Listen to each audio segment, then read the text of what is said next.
விருச்சிகம் விருச்சிக ராசிக்காரர்களுக்கு இந்த வாரம் புதன்கிழமை வியாழக்கிழமை 2 நாளும் சந்திராஷ்டமம். புதன்கிழமை விடியும் போதே காலையில் 6:17 சந்திராஷ்டமம் ஆரம்பிக்குது. ஆனால் சந்திராஷ்டமம் பெரிய கஷ்டத்தை கொடுக்காது. வளர்பிறை சந்திரன் குருவோடும் சேர்றார். ஜூன் மாதம் 2ஆம் தேதி வருகின்ற குரு பயிற்சி நடக்கிற வரைக்கும் உங்களுக்கு சந்திராஷ்டமம் பெரிய அளவில் கஷ்டத்தை பண்ணாது. ஏற்கனவே குரு போய் 8ல் இருக்கிறார்.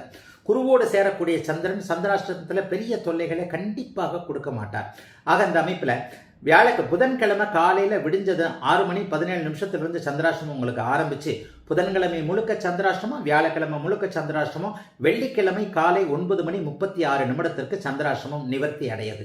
ஆக இந்த வியாழன் வெள்ளி இந்த 2 நாள் புதன் வியாழன் ஆகிய இந்த 2 நாட்கள் மட்டும், வெள்ளிக்கிழமை தான் காலையில் விடியும் போதே சந்திராஷ்டமம் விலகிடுது. அப்போ புதன்கிழமை வியாழக்கிழமை இந்த 2 நாள் மட்டும் எல்லா விஷயத்தையும் கொஞ்சம் தள்ளி வைக்க வேண்டியது அவசியம். ராத்திரி டிராவல் பண்ணுறவங்க, சூட்கேஸில் அந்த காசு பணம் எதனா கொண்டு போகிறவங்க, நகை கொண்டு போகிறவங்க, அந்த விஷயத்தில் மட்டும் கொஞ்சம் கவனமாக இருங்க. கவனமாக மேலே தூக்கி சூட்கேஸை வச்சேன், கீழே படுத்துக்கிட்டு இருந்தேன், அப்புறம் பார்த்தா சூட்கேஸை யாரும் எடுத்துகிட்டு போயிட்டாங்க. இந்த மாதிரியான விஷயங்கள் சந்திராஷ்டமத்தில் தான் நடக்கும்.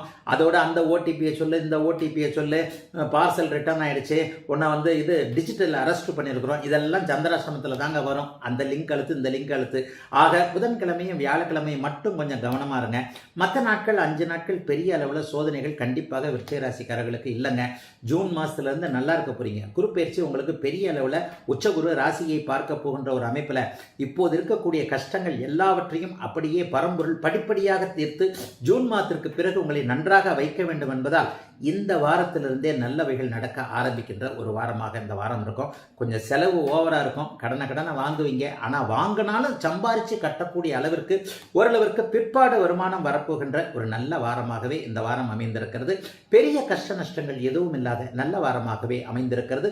விருச்சிக ராசிக்காரர்கள் எல்லோருக்கும் இந்த வாரம்